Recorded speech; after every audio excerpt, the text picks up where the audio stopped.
Welcome everyone to our next webinar series on storytelling called Long Story Short by Prague Civil Society Center. This is the second live stream about production overview. First of all, subscribe to our channel, leave comments if you have any questions, and don't forget to ring the bell so you can always know when new videos come up. So let's go. Let's start with today's topic, into the filming. Today we're going to be talking about production, especially video production. So what is production? Is this production? Or is this production? Well, basically both things are productions, and every step of this process goes through the mind of the cinematographer. It seems pretty overwhelming. There's a lot of things to consider, but it's not all that complicated. Also about this image, we'll get back to it in our next video. So let's get started and basically categorize everything so it gets more simple. So during filming, during video production, there's 5 most important things to consider. First of all, it's the camera. Second of all, the sound, the lighting, pre-production and post-production. What does pre- and post-production do in the process of production? We'll also talk about a little bit later. First of all, the camera, the most important thing. We're going to talk about what goes inside the camera, and first of all, its composition and dynamics. The rule of thirds, the focal length of the lens, camera movement, stabilization. It mostly sits under camera movement, but we'll also talk about it. Know your setup. Let's first of all talk about the rule of thirds. So the rule of thirds, you've probably heard about it. It's the most general rule of thumb in videography and photography. Basically what you do is you divide your shot into 9 equal parts, and all of the points of interest, such as the main character or some props or anything, must must lay on the cross sections of these divided parts. So next up is the focal length of your lens, because not everyone thinks about it. It's actually pretty important, because the focal length basically determines how wide your shot is and how much of stuff do you see in your shot in the composition. If you want to get technical, the focal length is basically the distance between the convex lens itself and the camera sensor, and the distance between it is basically the focal length. It is measured in millimeters. So I'm going to show you a little video example of how the focal length differs and how it basically works.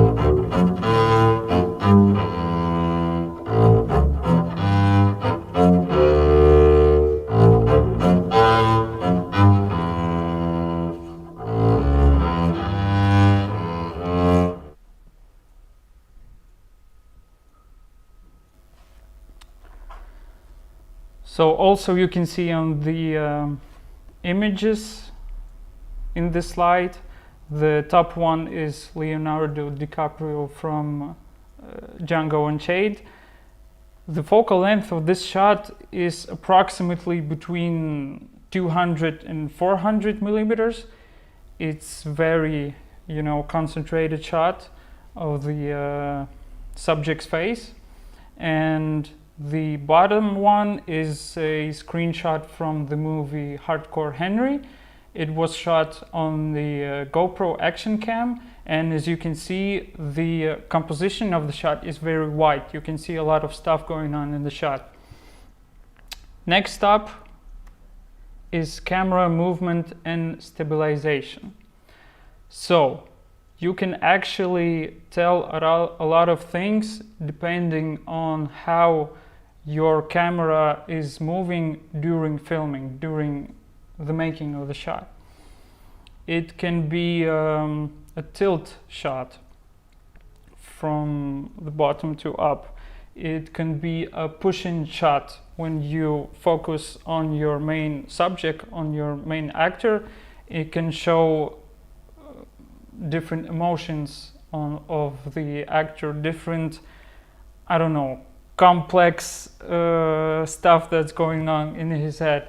It could be a pull-out shot to show more environment of everything that's going on in the scene. Or it could be just a basic static shot, because static shot also complies to the camera movement. Another example of camera movement .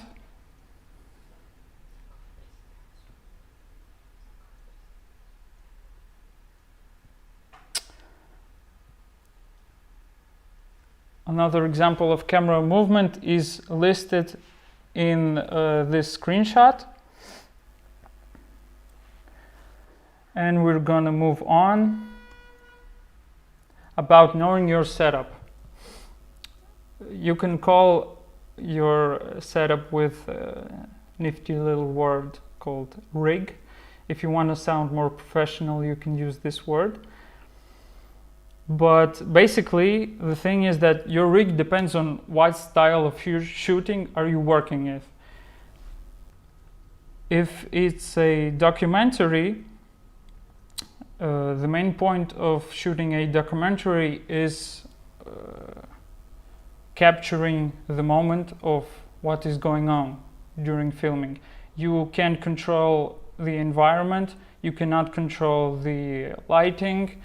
Basically, all that you have is your camera and everything that is connected to it. It could be microphones, different lenses. You can have someone to help you with just basic lighting, because you cannot work with artificial lighting like the one here in the studio.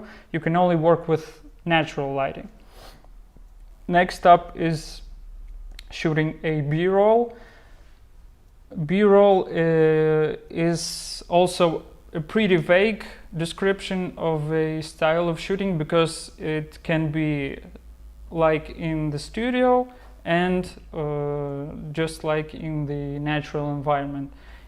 Again, if you're shooting in natural environment, you only have control with all the stuff that is going inside your camera, whereas if you're shooting in a studio environment, you can control everything, from different takes to the lighting to the sound, everything. Next up, the interview.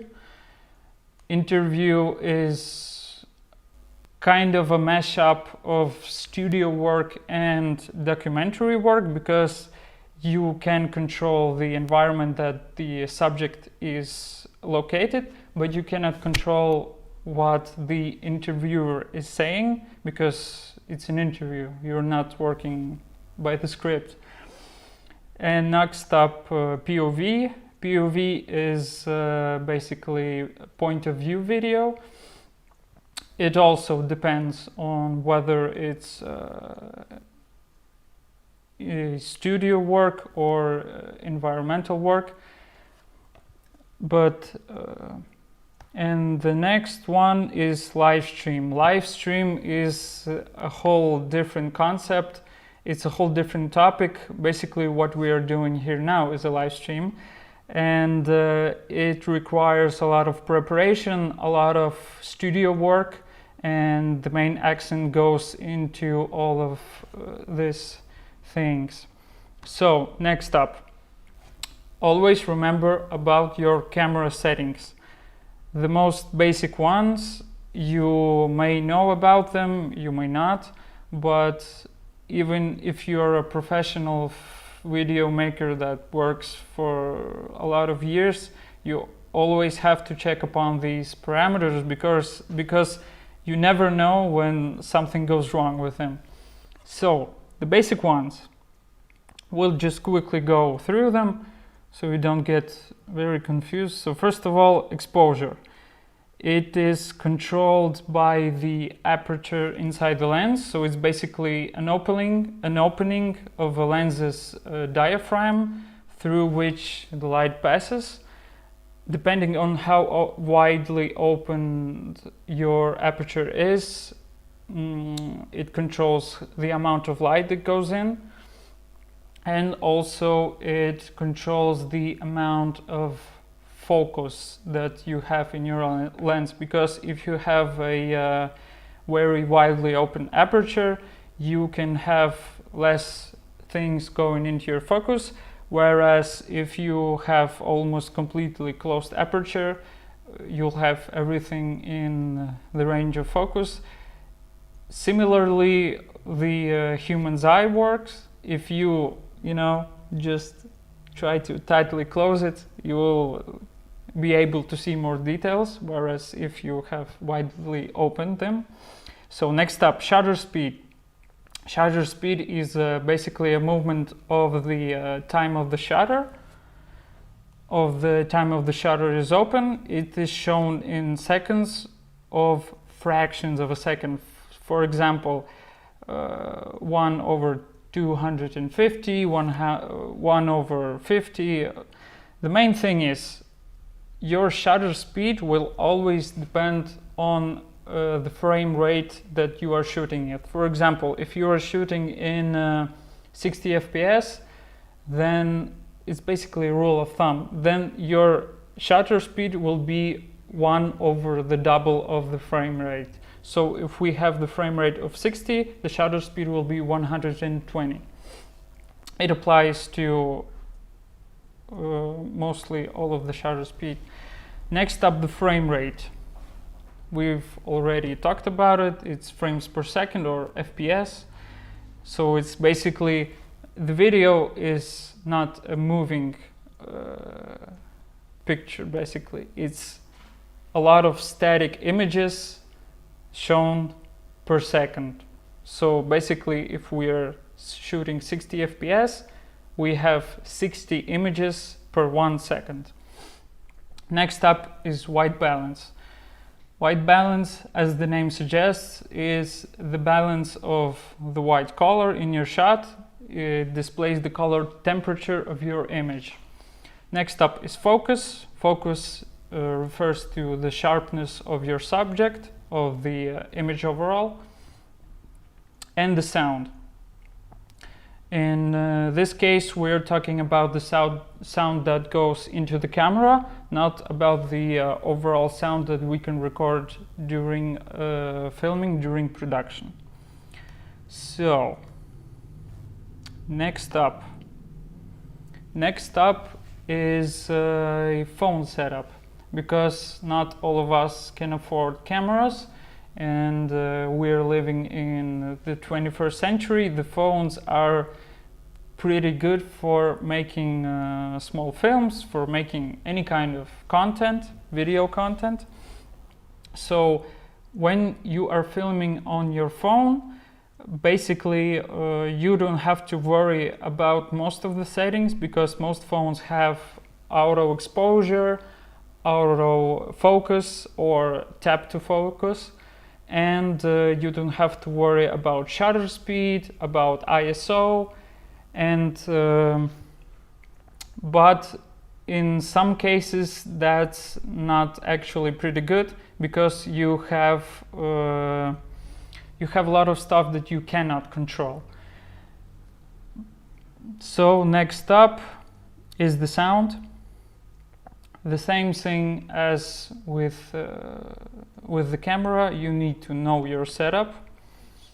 You need to know which sound setup suits best for your style of shooting. Again, if you're shooting a documentary, you need to have something like a shotgun to be able to record quality sounds, or maybe it's a lav microphone. You can just plug into some sort of receiver to give the signal to your camera, and you'll have more audio recording. So, environmental versus sound effects. If you are working in a studio environment, then it's not actually that important to have environmental capturing of sound, because you can just add it in post-production. But you also need to look at the aspect as, are you able to recreate needed sounds in post-production? If you are not, then you'll have to record the sound during filming. Next up, the lighting. Basically, the lighting can be natural or artificial. Yes, natural lighting, self-explanatory, is the lighting that is working on the street. The pluses are they are more aesthetically pleasing for the composition, but you cannot control it. Whereas with artificial lighting, you have basically everything is under control. You can regulate the lighting to your needs, but you need to know how to do it, and you need to know some basic schemes on how to do it. And to demonstrate the importance of artificial lighting, especially when working in the studio, I should ask the crew to turn off the lights here, if we can do it.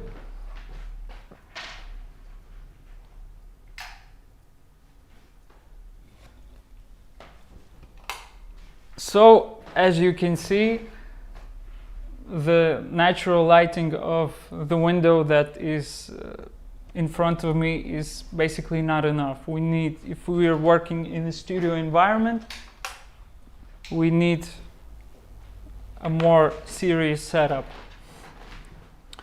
Moving on, pre-production. Okay, so pre-production is pretty important. It's basically one of the most important aspects of production itself, because in the preparation lies everything that goes during the filming. So first of all, prepare your gear. You do not want to get ready for the shooting, have everything ready, have the actors on the set, the lighting, the sound, everything ready, and then you see that the batteries in your camera are not charged enough. That is the problem with pre-production. You want to prepare everything. It goes from batteries to basic disk space. You need to have space on your hard drive to be able to back up the material that you're shooting, and you need to be basically ready for anything. Plan your time, because time is the most important resource that we have, especially as filmmakers. We don't always are able to shoot everything that we need in time, because it's just how it works, Time is the most precious thing that we have, and we need to prepare everything so that we can work efficiently. The time aspect also intervenes with the script, because the script is our main guideline. If we have the script, we can work efficiently. We know what to do. We know every step that we need to shoot. This can be in the form of a shot list, where you have a scheme of every shot that you need to do. This complies to a studio environment mostly.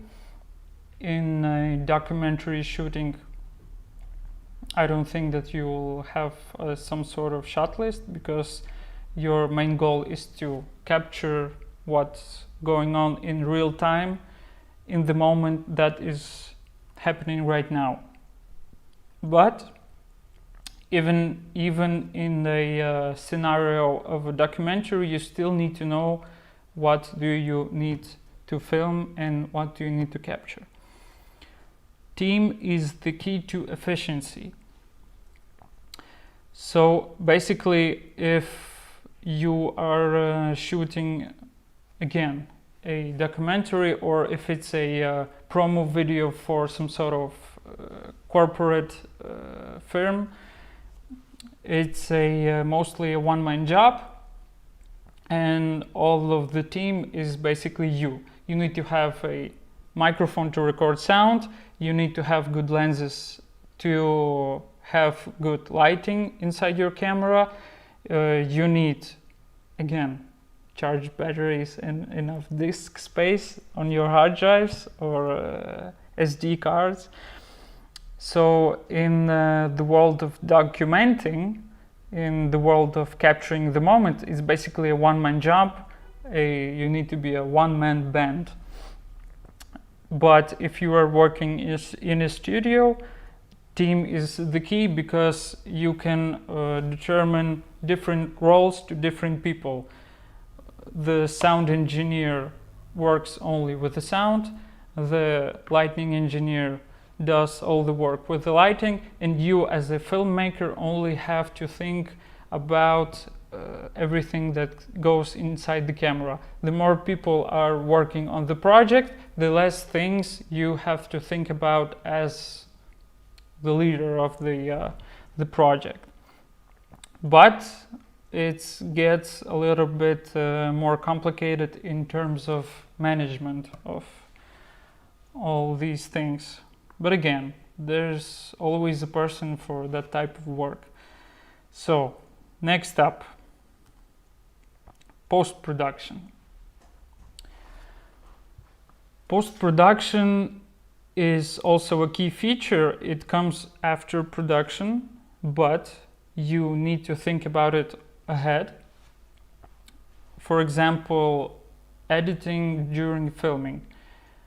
This complies to basically every style of shooting, because in documentary, when you don't have a shot list, you have to think ahead when you are filming how all of these shots that you have are going to edit one with another.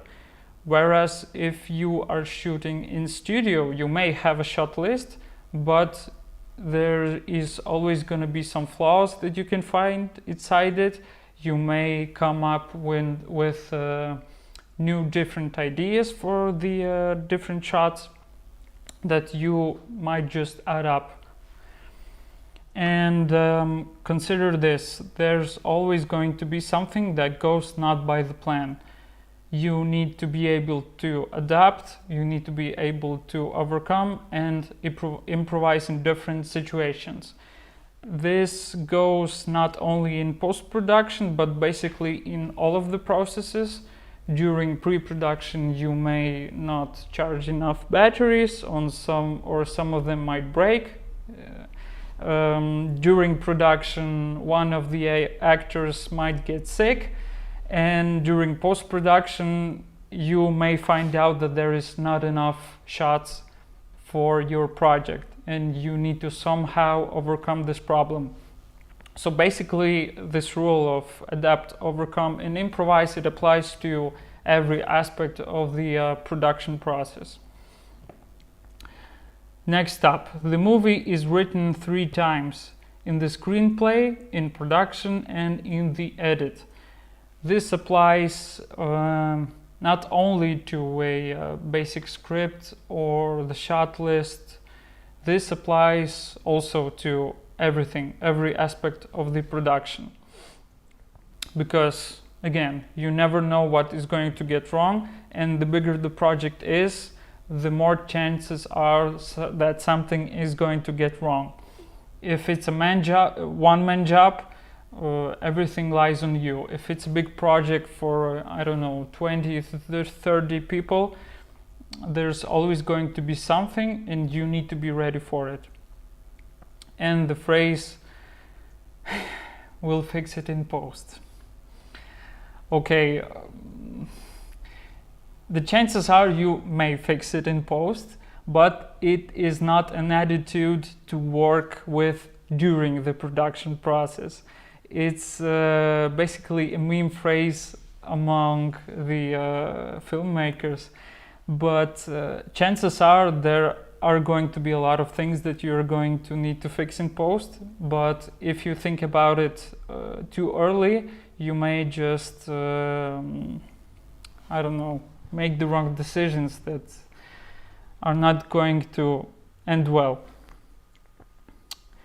So, moving on. What is production?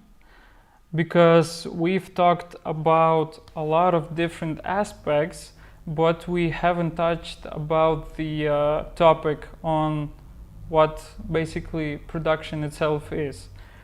We've talked about all the processes that surround it, but not about the term itself. Well, basically, production is all of the things that we talked about. It is camera, sound, lighting, pre- and post-production at the same time when we are working with it right now, and basically that is the main story, long story short, about the production process.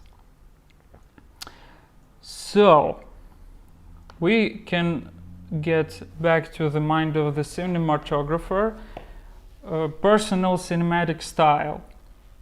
So no wonder, if you're a filmmaker, you have to watch a lot of different movies. And when you watch a lot of different movies, you see a lot of different interesting ideas, and you want to implement it into your work. You want to learn to implement it into your own style, because when you use different ideas, you may use them in your filming process. Did I hear something? I guess it's just the wind.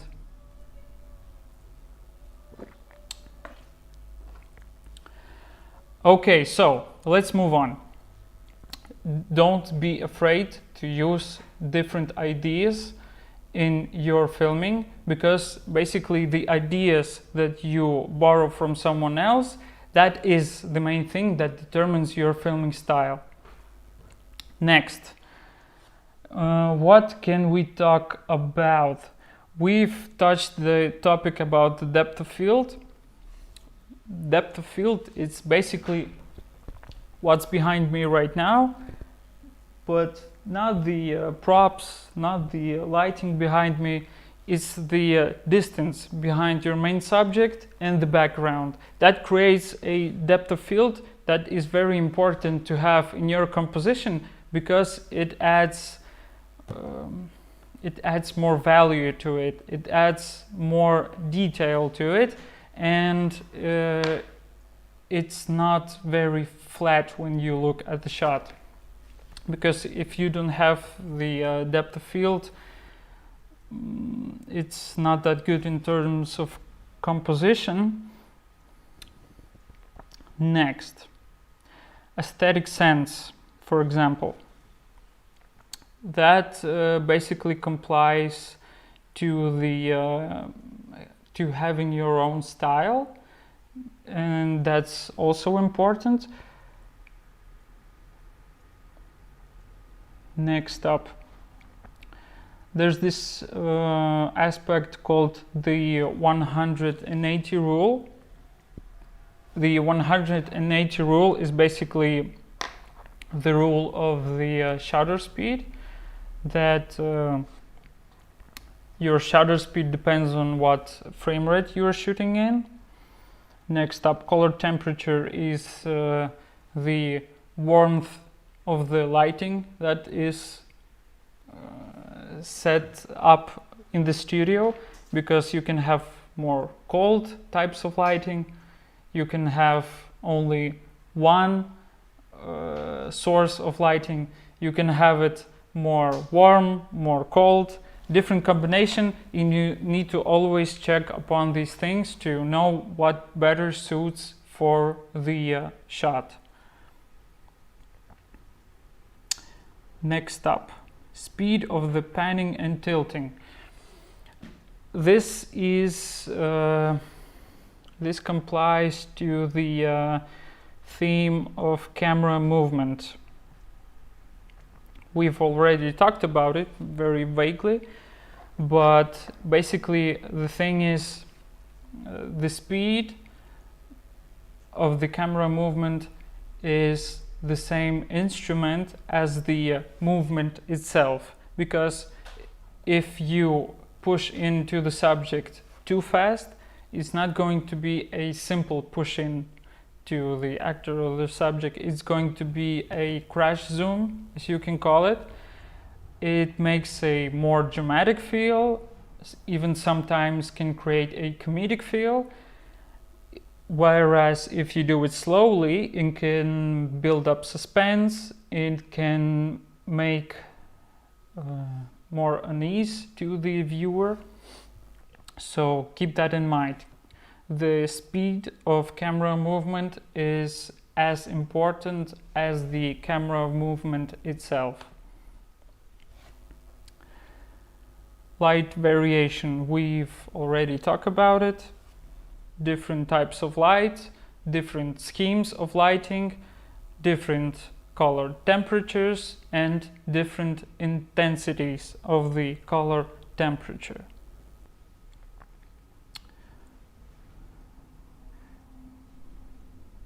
Next up is storyboard.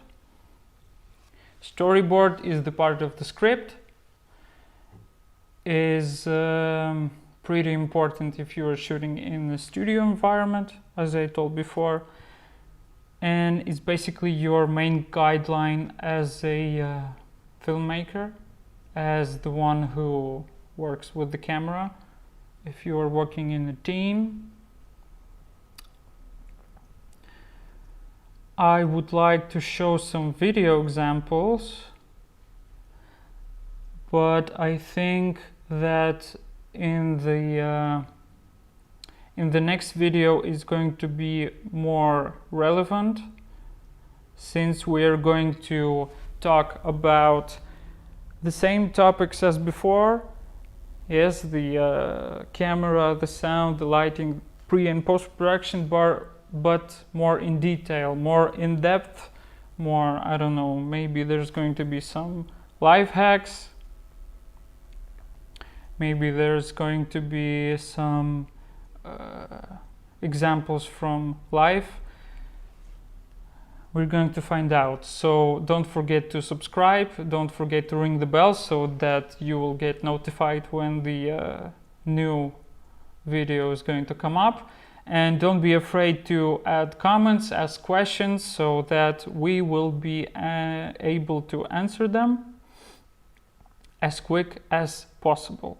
So we've already talked about a lot of stuff, and returning to the main question, what is production? If you have any questions, feel free to ask them in the comment section below.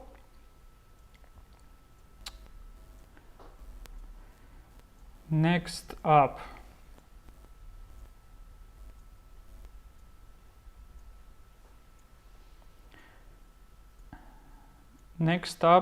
is the crew. Oops. So, when you are working with the crew during filming, you need to know what exactly do you need from that person that you are working. If you are hiring a sound engineer, you need to explain to him what do you need from him. Do you need a recording of the environment, or do you just need the sound of an actor speaking through a microphone? Because when you are filming, you need to already know what kind of material do you need for your future editing of the material. The same thing goes for the actors. You need to know ahead what kind of look they need to have. You need to know what kind of expression do they need to make. It basically all complies to the concept of having a script, having a shot list, and having even the most basic but well-made pre-production process. So let's not forget camera, everything that goes through this thing. It's the basic parameters, the composition, and the movement of the camera. Don't forget about the sound. It can be the sound that goes again to the camera, or the sound that goes to the microphone of your sound engineer. Don't forget about the lighting. It can be environmental or natural from our big, hot and bright sun. Don't forget about pre-production. The most important part of the production itself. Preparation, know your gear, charge your batteries, have enough disk space. Post-production, edit during filming, know what are you filming and why are you filming this specific shot and the way you're doing it. Implement all these 5 things during the same time during filming, and you'll have a good result, a good project. So, thank you for watching. My name is Orest. That was the second webinar on video storytelling, Long Story Short, by Prague Civil Society Center. Please share the live stream, subscribe, ring the bell, post comments if you have any questions. We'll see you the next time. Goodbye.